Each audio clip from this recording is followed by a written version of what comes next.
कि वह सदन में रचनात्मक और सक्रिय भागीदारी निभाए। लोकतंत्र में सहमति असहमति जनतंत्र में होती रही है, वैचारिक मतभेद भी होते हैं, लेकिन उसकी चर्चा संवाद से उसका समाधान निकलता है। मैंने पिछले सत्र के अंदर भी आप लोगों से आग्रह किया था कि हम दुनिया के सबसे बड़े लोकतंत्र हैं, हमें अच्छी परंपराएं, अच्छी परिपाटियां डालनी चाहिए। ये सदन नारेबाजी तख्तियों के लिए नहीं है। इसके लिए आपके पास सदन के बाहर बहुत मौके होते हैं। मेरा आपसे हमेशा प्रयास रहता है कि आपको जनता ने चुनकर भेजा है, आप उनकी अपेक्षाएं, आकांक्षाओं को अभिव्यक्ति करो, उनकी कठिनाई, चुनौतियों पर चर्चा करो, मुद्दों पर चर्चा करो। मैं सबको पर्याप्त समय, पर्याप्त अवसर उपलब्ध कराऊंगा, लेकिन नियोजित तरीके से सदन को बाधित करना ये लोकतंत्र के लिए अच्छी परंपरा नहीं है।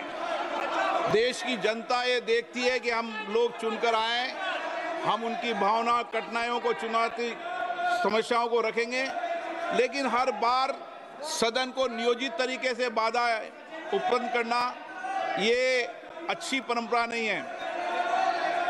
आप चर्चा करें,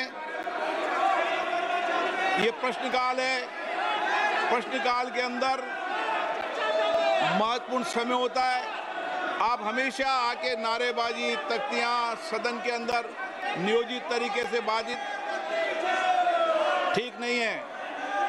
देश में, दुनिया में, लोकतंत्र में ये संदेश जाना चाहिए कि भारत की संसद और भारत में माननीय सदस्य सदन में कामकाज करते हैं, चर्चा करते हैं और सदन कभी बाधित नहीं होना चाहिए।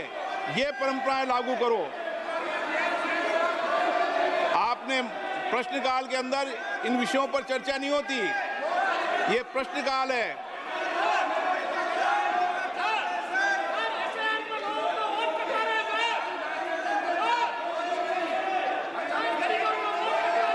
वोट के बाद फिर वोट लोकतंत्र में भागीदारी निभा दी है लोगों ने,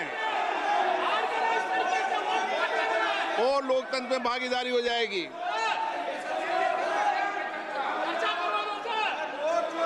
बैठिए, बैठिए, प्रश्नकाल है, प्रश्नकाल में चर्चा होती है क्या? नो, अच्छी परंपराएं लागू करो। आप वरिष्ठ नेता लोग हो, अपनी सीट पर विराजे, सदन को चलने दें। मैं फिर आपसे आग्रह कर रहा हूं, निवेदन कर रहा हूं कि सदन चर्चा संवाद के लिए, देश की जनता की समस्याएं, कठिनाइयां उठाने के लिए, नीतियों पे चर्चा करने के लिए आप प्रश्नकाल को स्थगित करने का प्रयास मत करिए। प्रश्न संख्या 1 श्री अनुराग शर्मा। जी अध्यक्ष जी, प्रश्न संख्या 1 माननीय अध्यक्ष जी, उत्तर सदन के पटल पे रखा गया। माननीय सदस्य। जी अध्यक्ष जी, सबसे पहले तो मैं आदरणीय प्रधानमंत्री जी का विशेष अभिनंदन करना चाहूँगा, जो बिहार में ऐतिहासिक हम लोगों को जीत मिली है। और ये मौका ये भी कहना चाहूँगा कि प्रधानमंत्री जी ने बुंदेलखंड को बहुत बड़ी सौगात दी है। केंद्र बेतवा नदियों को जोड़ने की ये हिंदुस्तान की सबसे बड़ी परियोजनाओं में से एक है। माननीय मंत्री जी ने इन्वायरमेंटल क्लियरेंसेस को लेकर बहुत विस्तार में मुझे जवाब दिया है, पर आपके माध्यम से मैं माननीय मंत्री जी से सप्लीमेंट्री पूछना चाहूँगा कि सप्लीमेंट्री में माननीय मंत्री जी जो केन बेतवा रिवर लिंक की परियोजना है, इसमें जो उत्तर प्रदेश और मध्य प्रदेश के जो बुंदेलखंड के क्षेत्र हैं, उसमें हमको इस क्षेत्र के लिए कितना पानी आवंटन होगा। विशेष रूप से झांसी के टहरौली क्षेत्र में मेरे वहाँ तकरीबन 53 गांव हैं जिनमें बिल्कुल ही पानी की व्यवस्था नहीं है। ये गांव के हैं जैसे कि परसा, बवेनिया, रनियारा, टहरौली, टोड़ी, बिजना, अगर इनको डेड स्टोरेज से कुछ पानी आवंटन कर दिया जाए तो हम लोगों को बहुत राहत मिलेगी। इन 53 गांवों में कोई भी खेती नहीं हो पाती है।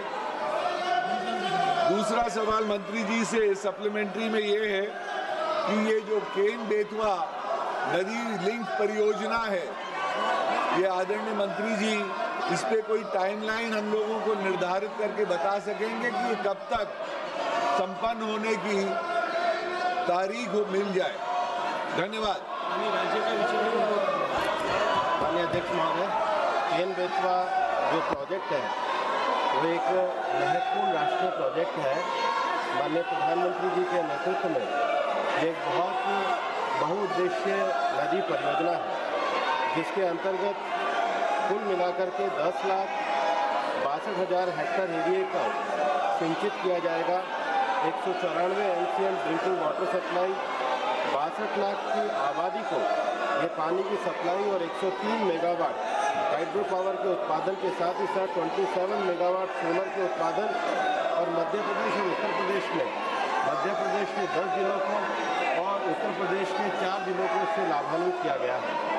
हमारे मंत्रालय द्वारा इसकी पर्यावरणीय स्वीकृति दी गई है और यहाँ के जो बायोडाइवर्सिटी है, फ्लोरा फोना है, यहाँ के जो स्पीशीज है और यहाँ के जो पार्क है, उसके लिए जो मिटिगेशन मेजर्स हैं वो हमारे मंत्रालय द्वारा किए गए हैं।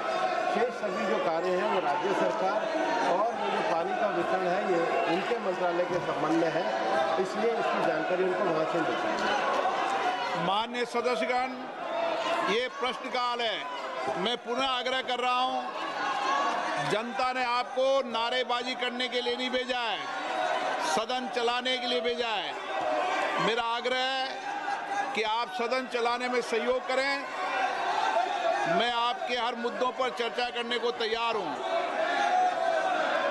सदन नहीं चलाना चाहते, सदन में चर्चा नहीं करना चाहते, अनुराग शर्मा सेकंड सप्लीमेंट्री।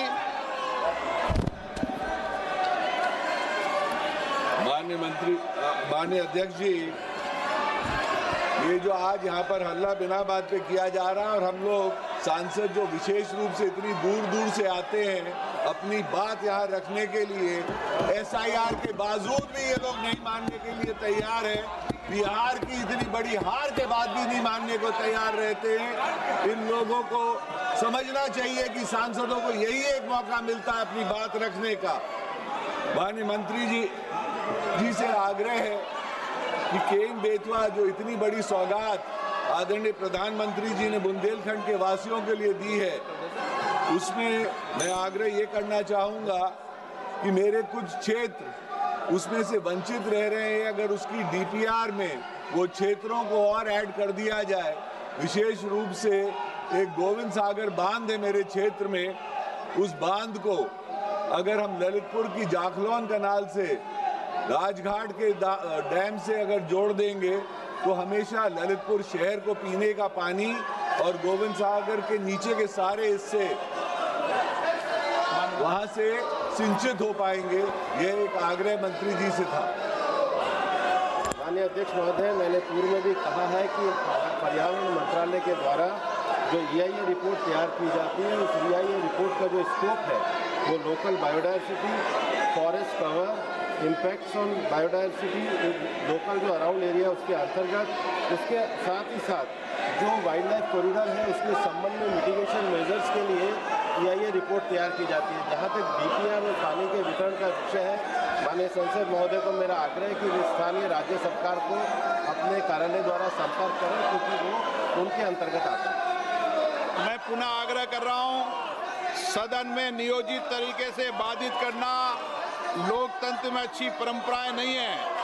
आप अपनी सीट पर विराजें। सदन की कार्रवाई आज संविधान को जीना किसको कहते हैं? हमने PM म्यूजियम बनाया और देश के पहले से लेकर के मेरे पूर्व तक के सभी प्रधानमंत्रियों के जीवन को और उनके कार्य को उस पीएम म्यूजियम बनाया गया है।